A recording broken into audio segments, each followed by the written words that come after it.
Ser feliz en la familia es muy importante para poder tener familias plenas.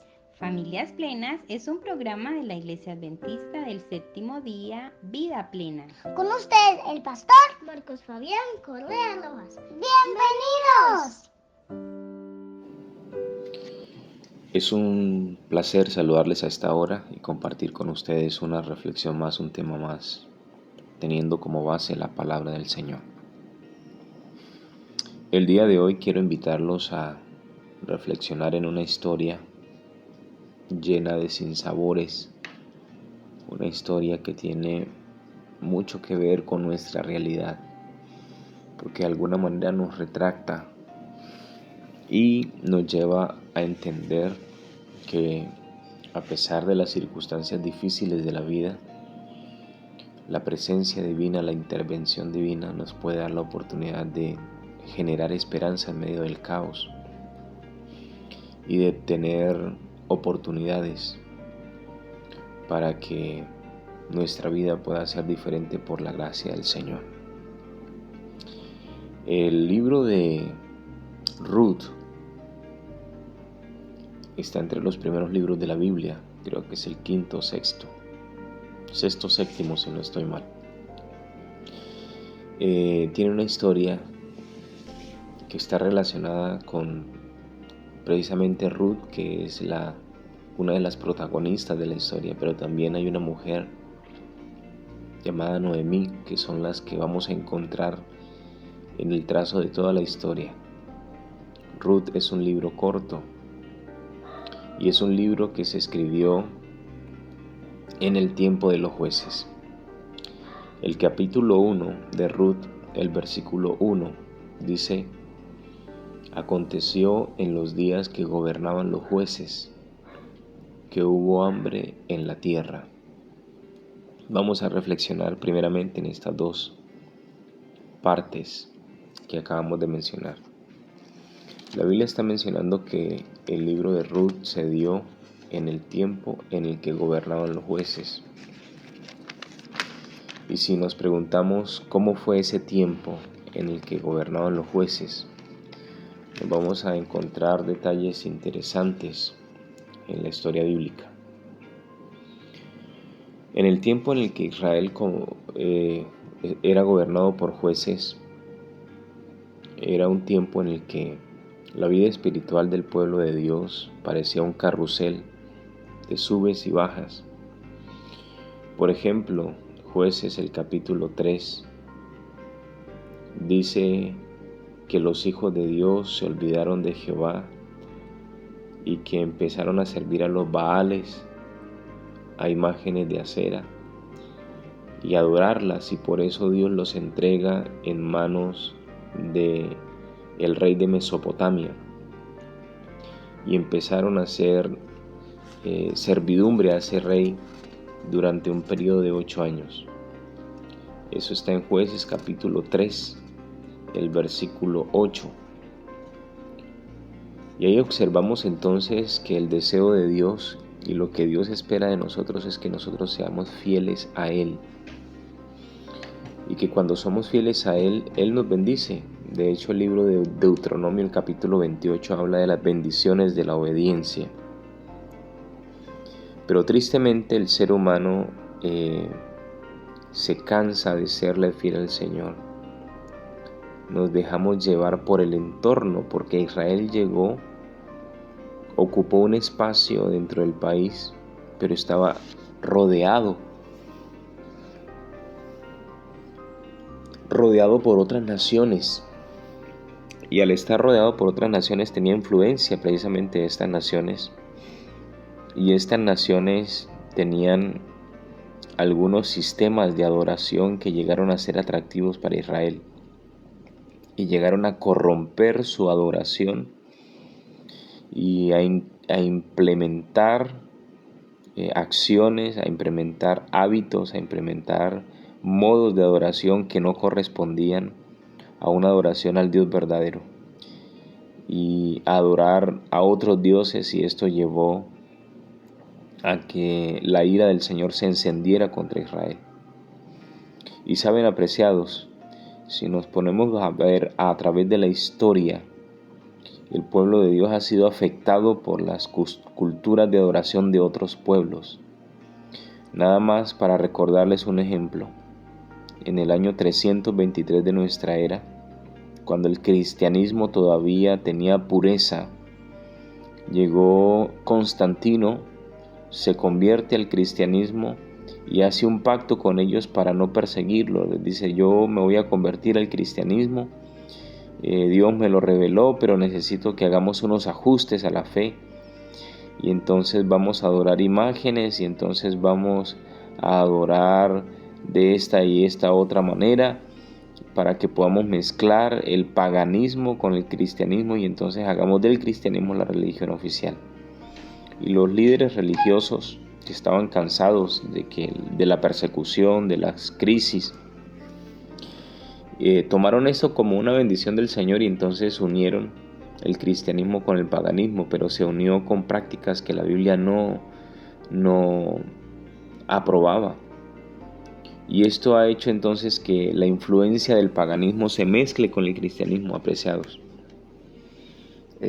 No está bien que nosotros hagamos añadidura, que añadamos a nuestra fe prácticas que las otras naciones, que las otras personas tienen, y las apliquemos a nuestra vida. No está bien que eso se haga, porque no van de acuerdo a la voluntad del Señor.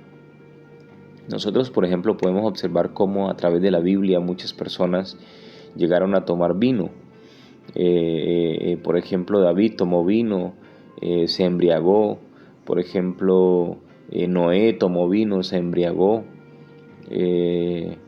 Habían culturas que tomaban vino, pero es cierto, la Biblia deja ver esas historias, pero no como algo que sea digno para repetir, sino como algo que se dio en algún momento, porque también usted va a encontrar muchísimas partes en la Escritura donde el Señor recomienda que no usemos vino, que el vino no es de sabios, que el vino enferma, que el vino enloquece. Y entonces podemos ver que realmente Dios, aunque las personas se embriagaban, Él nunca estuvo de acuerdo con este tipo de circunstancias. Y hoy podemos ver como, por ejemplo, en la fe, hay personas que dicen amar a Dios, que dicen servir a Dios, sin embargo, están los fines de semana alcoholizándose para luego ir a sus hogares, maltratar, insultar, golpear a sus esposas, a sus familias. Y aunque algunos pueden que no lo hagan, el hecho de que usted esté gastando dinero en algo que le está dañando su cuerpo, eso ya de por sí es reprochable. No está bien que las personas tengan tipo de actitudes. Hay personas que se llaman, que son adoradoras y servidoras del Señor, y es cierto que todos los seres humanos tenemos errores, pero esto no me da entonces para yo decir que soy adorador al Señor y tener un lenguaje soez, grosero y vulgar, donde estoy insultando, maldiciendo, maltratando, y entonces llamarme adorador del Señor. No puede ser. Eso era lo que pasaba en el tiempo de Ruth. La Biblia dice que los hijos de Dios se apartaban de Dios y servían a los Baales. Y entonces, por ejemplo, vemos en el capítulo 4 cómo Dios, para que el pueblo de Israel aprendiera una lección, le mandó, por ejemplo, en el capítulo 4, versículo 3, una opresión de 20 años por cuenta de Jabín, un rey que estaba cerca. Y estas circunstancias hacían que el pueblo de Israel levantara la cabeza y reflexionara.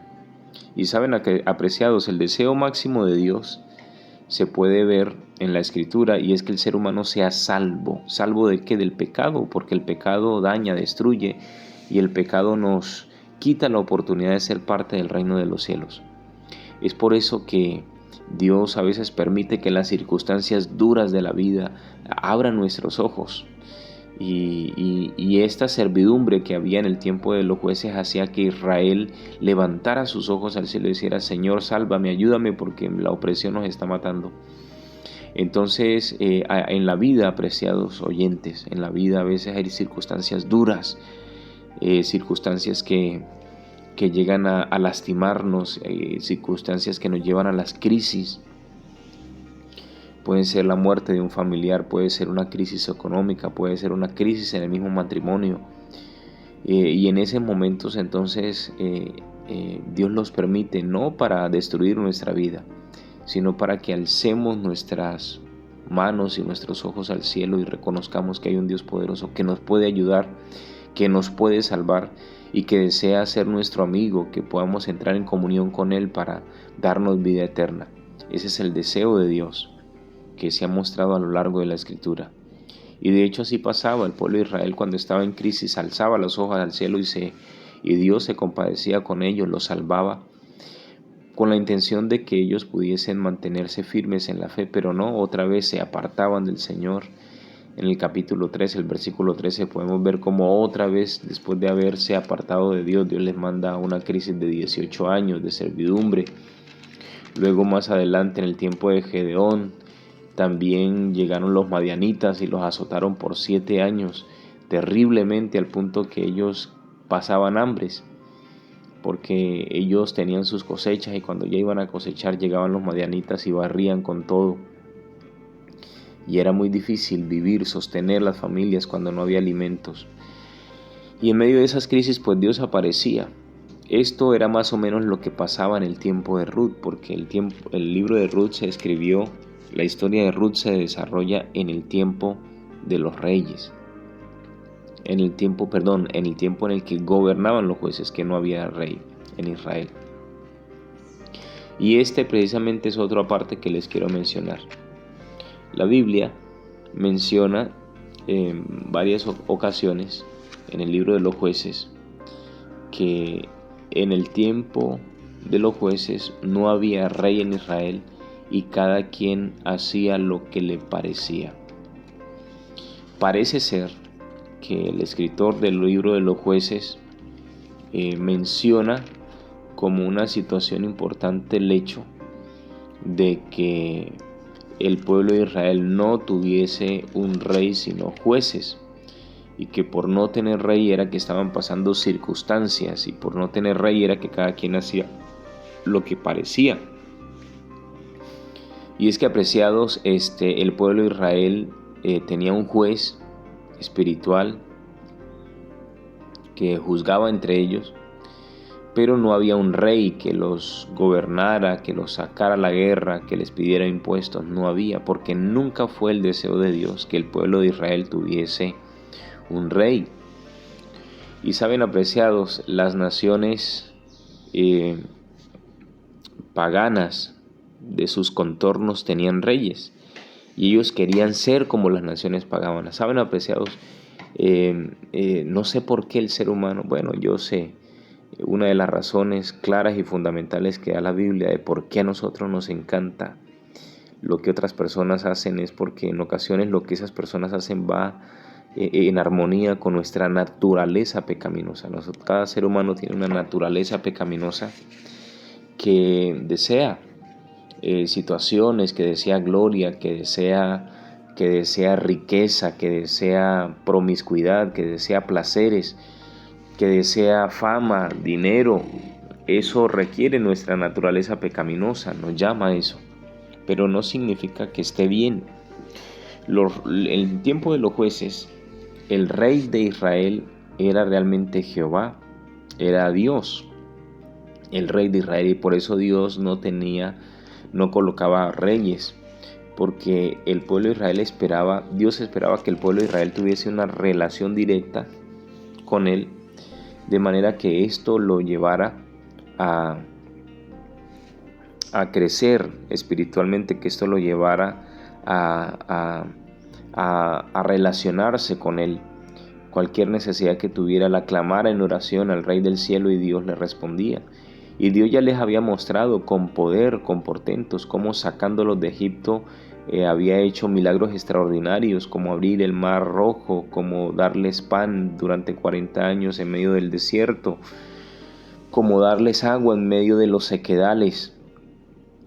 Entonces ellos debían entender y aprender a confiar en Dios, pero el pueblo de Israel no lo hacía así. Ellos querían copiar las costumbres de otras naciones, y esto llevó a una crisis espiritual. El pueblo de Israel teniendo a Dios como rey, no estaban satisfechos, sino que querían ser como las otras naciones. Así que uno puede ver, por ejemplo, como en el primer libro de Samuel, el capítulo 8, primero de Samuel, capítulo 8, está la historia de cuando Israel le pide a Samuel, que era el juez de aquel tiempo, que le diera un rey. Y el versículo 6, estoy leyendo primero de Samuel capítulo 8, versículo 6, dice: pero no agradó a Samuel que le dijeran: danos un rey que nos juzgue, y oró a Jehová. Versículo 7, dijo Jehová a Samuel: oye la voz del pueblo en todo lo que ellos digan, porque no te han desechado a ti, sino a mí me han desechado para que no reine sobre ellos. Saben, apreciado, fue triste porque ellos, el pueblo de Israel, el pueblo de Dios, en el tiempo de los jueces, no querían el tipo de conducción que Dios les daba, sino que querían un tipo de conducción diferente como las otras naciones.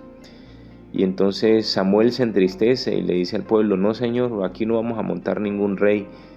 Y se va triste Samuel porque el pueblo le está pidiendo un rey. Y ora Samuel a Dios y le dice: Señor, mire, el pueblo está pidiendo un rey, y usted sabe que eso no está bien. Los reyes se enseñorean sobre la propiedad de las personas, los reyes piden impuestos, los reyes llevan a los hijos a la guerra. Y Dios le dice Samuel: haga lo que el pueblo le dice, porque ellos no lo están desechando a usted, me están desechando a mí. Y saben, apreciados, esta circunstancia se repite a lo largo de la historia. El ser humano no le basta con lo que Dios quiere hacer y cómo lo quiere conducir, sino que pide situaciones que van en contra de la obra del Señor, pide practicar costumbres que no van con el Señor. Y entonces encontramos cómo los seres humanos empezamos a adoptar un tipo de cristianismo no como el Señor me lo muestra y no como el Señor me lo manda, sino como a mí me gusta, como yo creo que es. Y entonces adoptamos cosas extrañas en la fe, porque es extraño. Yo no puedo entender cómo, por ejemplo, un líder espiritual puede convocar a que la gente vaya a beber, vaya a tomar, y él mismo se ponga a tomar y a beber, cuando si hay una de las vicios y una de las cosas que ha traído tanta muerte y dolor a nuestra sociedad es el alcohol. El alcohol trae miseria, porque el alcohol produce adicción, y hay personas que no son capaces de controlarse y terminan destruyendo su vida en el alcohol terriblemente. Y estas son situaciones que como líderes espirituales no podemos invitar a las personas a hacer, sino más bien evadir estas circunstancias. Yo no puedo exponer a una persona a invitarla a tomar cuando puede ser que esa persona destruya su vida para siempre en el alcohol y termine haciéndose daño a sí mismo, haciendo daño a las personas, a su familia, porque la familia sufre. Cuando una persona se la alcoholiza, llega a su casa, maltrata, golpea, insulta, uno puede ver cómo en medio de situaciones, porque el alcohol saca de sí a las personas, terminan las familias golpeándose y matándose entre ellas mismas, por el que el alcohol levanta una circunstancia en la mente que destruye, que vela, que bloquea a la persona de la realidad. Y entonces hay situaciones terribles en medio de estas circunstancias. El alcohol es el número 1 de las muertes que hay en las carreteras. El alcohol destruye hogares y no puede ser, no puede pasar. El líder espiritual, el pueblo de Dios debe ser diferente, debe tener costumbres diferentes, que se asemejen a Dios, que se asemejen a Cristo Jesús.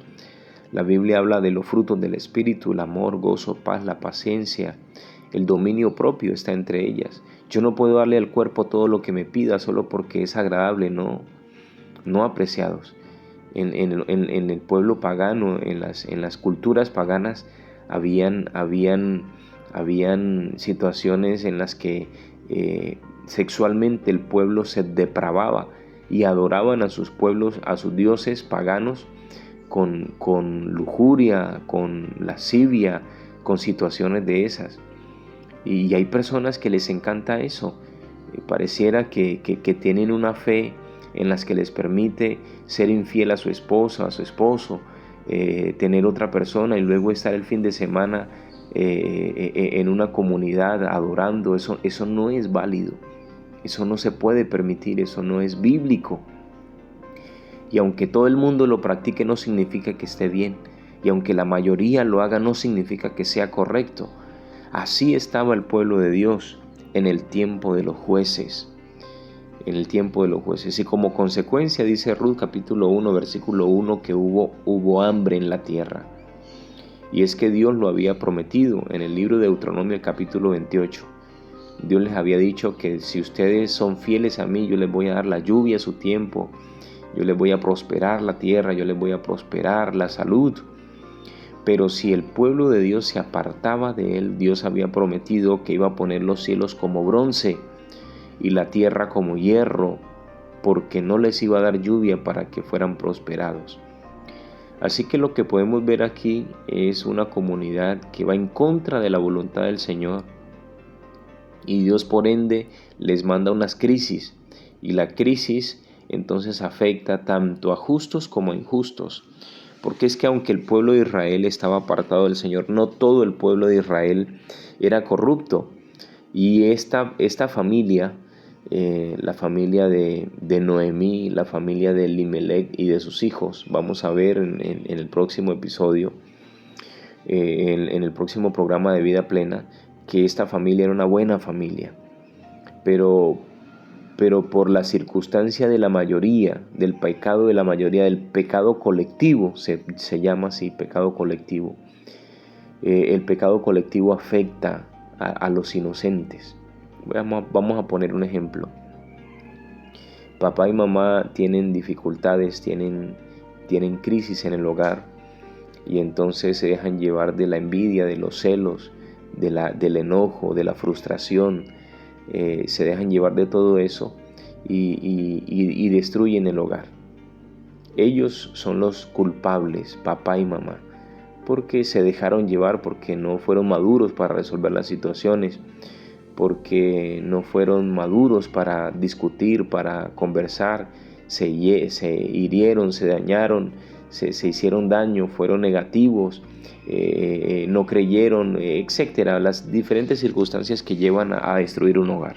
Ellos son los que toman las decisiones y ellos deciden destruir el hogar, pero esta destrucción daña a inocentes. Los hijos inocentes sufren las consecuencias de los adultos. Entonces vemos cómo bíblicamente y a lo largo de la vida, usted y yo si somos conscientes y abrimos nuestros ojos, nos vamos a dar cuenta que el pecado de unos afectará a otros, y esos otros serán inocentes y tendrán que llevar las consecuencias del pecado de otras personas.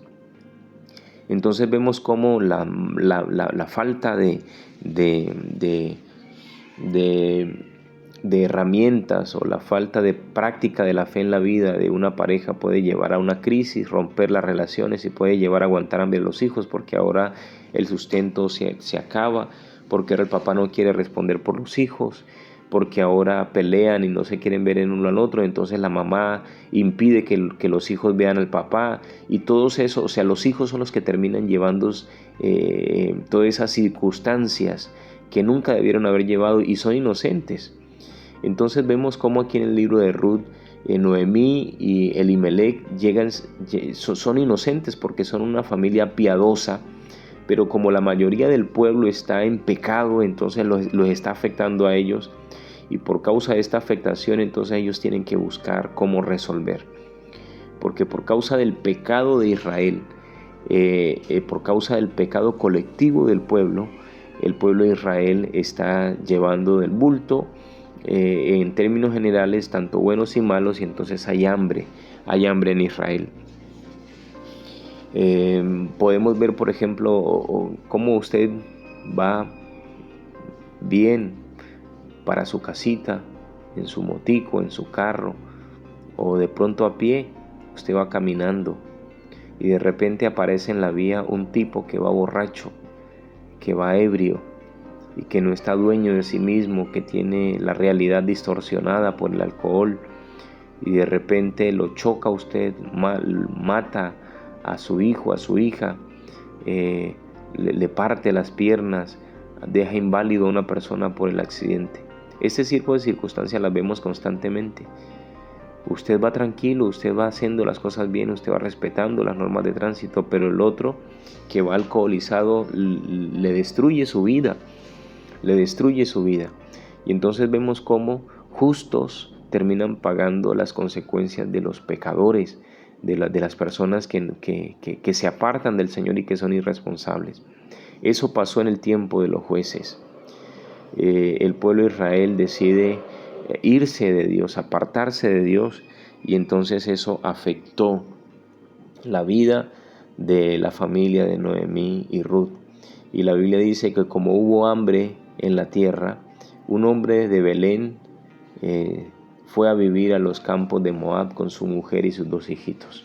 Ese hombre se llamó Elimelec. Estamos reflexionando en Ruth capítulo 1, el versículo 1. Miren cómo entonces estas circunstancias hacen que ellos tengan que moverse. ¿Y moverse por qué? Porque querían sobrevivir. La vida es un regalo precioso que Dios nos ha dado. La vida es hermosa. Y los seres humanos, cuando vemos que nuestra existencia está en peligro, buscamos cómo resguardar la vida. Y a veces esas circunstancias que afectan nuestra vida, que amenazan con destruir la vida nuestra y de nuestros seres queridos, son tan fuertes que hacen a las personas cambiar de localidad, dejar la tierra de su infancia e irse a otros lugares a buscar oportunidades para poder desarrollarse, para poder sobrevivir. Entonces, como esta familia ve que hay hambre y que no hay alimento, deciden abandonar el país de Israel, la tierra de Canaán, e irse a otro sector para poder sobrevivir. Y saben, a veces los hijos no entienden eso y no llegan a apreciar tantos, podríamos decir, sacrificios que hacen los padres con la intención de guardar a sus hijitos. La historia de Ruth es la historia de una familia que está buscando sobrevivir. La historia de Ruth es la historia de una familia que es fiel a Dios, pero por ser fiel a Dios termina llevando consecuencias negativas de las circunstancias por causa del pecado de otras personas. Y saben que a veces nuestra vida es así, servimos a Dios de corazón, lo buscamos, pero vienen circunstancias malas, difíciles a nuestra vida. Y estas circunstancias a veces llegan a pensar, nos llevan a pensar que Dios se olvidó de nosotros. Nos llevan a pensar que no vale la pena ser fieles a Dios. Pero durante estos días vamos a estar estudiando en este programa Vida Plena que está saliendo al aire. Vamos a estar estudiando la historia de Ruth y nos vamos a dar cuenta que a pesar de que a veces en la vida se ponga difícil y las circunstancias difíciles amenacen con destruir nuestra vida y que incluso empecemos a llevar consecuencias que nos golpean y nos dañan, Dios está ahí, en medio del dolor y del sufrimiento, en medio, como dice el libro de los Salmos, el capítulo 23, en medio del valle de la sombra de muerte no temeré mal alguno porque tú estarás conmigo. Los seres humanos no queremos pasar por situaciones difíciles, pero las situaciones difíciles llegan a la vida. Pero Dios está ahí, en medio de esas circunstancias.